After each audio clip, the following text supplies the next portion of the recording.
Биринчи байлык ден соолук демекчи, ар бир адам ооруп калса сөзсүз түрдө дарыгерге кайрылат. Ал эми дарыгерлер болгон күч аракетин жумшап, ал бейтапты айыктырууга аракет кылышат. Саламатсыздарбы, урматтуу биздин көрүүчүлөр? Биз азыр эне жана баланы коргоо улуттук борборунда турабыз. Себеп дегенде элге эселеп кызмат көрсөткөн дарыгерлер аталышында биз атайын долбоор баштадык.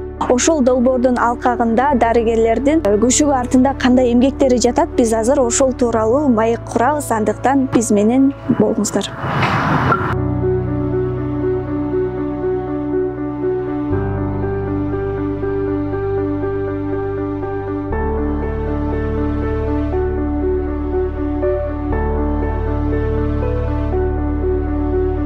Күндө эле биздин өзүбүздүн жумушубуз эртең менен саат 8-де башталат.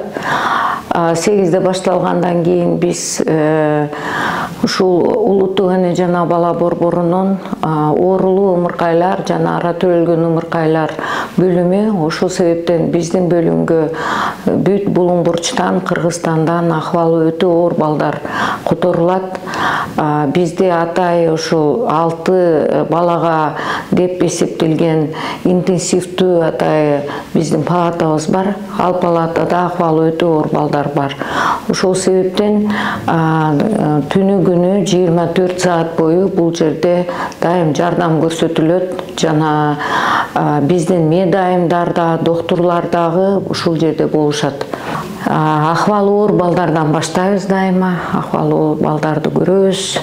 Аларга кайсы жардам керек, дагы кандай изилдөө керек, дагы кандай башка биздин кесиптештерибиздин кандай дагы ыкмалар керек, ошолорду талкуулайбыз. Азыр бүгүнкү биздин медицина тармагында эң көйгөйлүү оору бул тондун оорусу преэклампсия. Ушундай дарт менен апасы төрөгөн, бирок суусу апасынын төрөткө чейин бир күндөн да көпкө чейин келе берген азаздан. Бул дагы инфекциянын белгиси. Мына момунтип бала жакшы дем алсы деп мындай аппарат менен дем алганга жардам берип атабыз. Анан эң негизгиси бул токтобой эле канжалап атат. Канжалады, эми канжалаганга дагы бүт ыкмаларды колдонуп, өтө күчтүү дары-дармекти колдонуп атабыз. Эми бүгүнкүгө акыбалы баланын кичине жакшы болуп баратат. Доктор болуш бул бардык эле адамдар доктор боло албайт. Эмне себептен? Доктор деген бул сен өзүңдүн дүйнөңдү, өзүңдүн чөйрөңдү адамдарга бергенсиң. Сен өзүңдүн дүйнөң, өзүңдүн чөйрөң менен жашай албайсың толук кандуу. Сен дайыма башка адам жөнүндө мен ойлойм, мен бактылуумун, мен ымыркайлар жөнүндө ойлойм. Дайыма ымыркайлар жөнүндө ойлойм. Мен ойлойм, негизи өзү доктурдун ушундай ыкмасы, саламаттык сактоо тармагында иштеген адамдардын ушундай милдети өтө оор.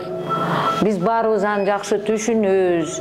Жеңил нерсе жок. Жеңил нерсе жок. Медицинага келген себебим, мен ойлойм, мен мектепте окуп жүргөнүмдө биздин айылда, мен Жалал Абадтан, Сузак районунан, Октябрь айылынан болом.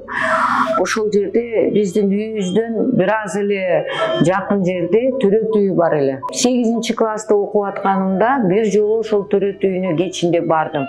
Себеби менин өзүмдүн дагы эжем ал жерде бала медайымы болуп иштеген. Анан мага уруксат беришти. Мен кирдим төрөт үйүнө. Түнү менен ошол төрөт үйүндө болдум. Ошол мага абдан чоң ушундай бир таасир тийди деп ойлойм.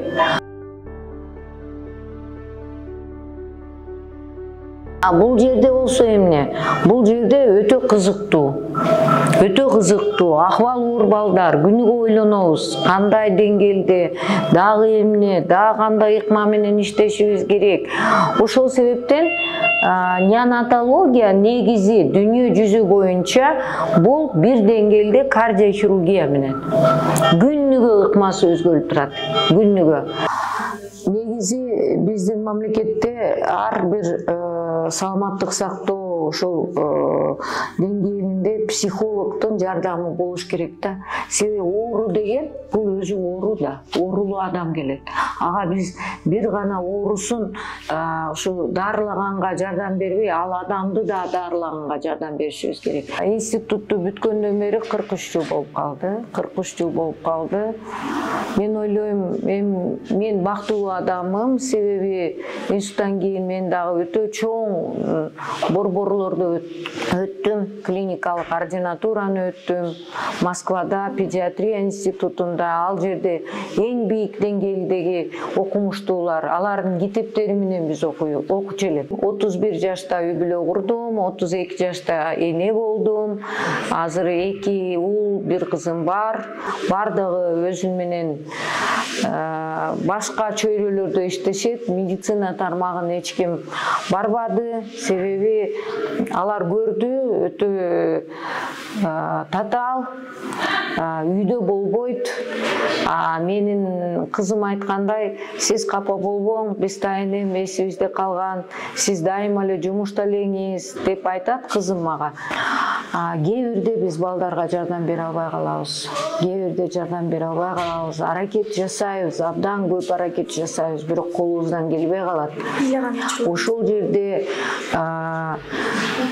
бөлүмдүн ичинде, могул жерде ата-энелердин көзүнчө, мен бул жерде ыйлабаганга аракет кылам бөлүмдү.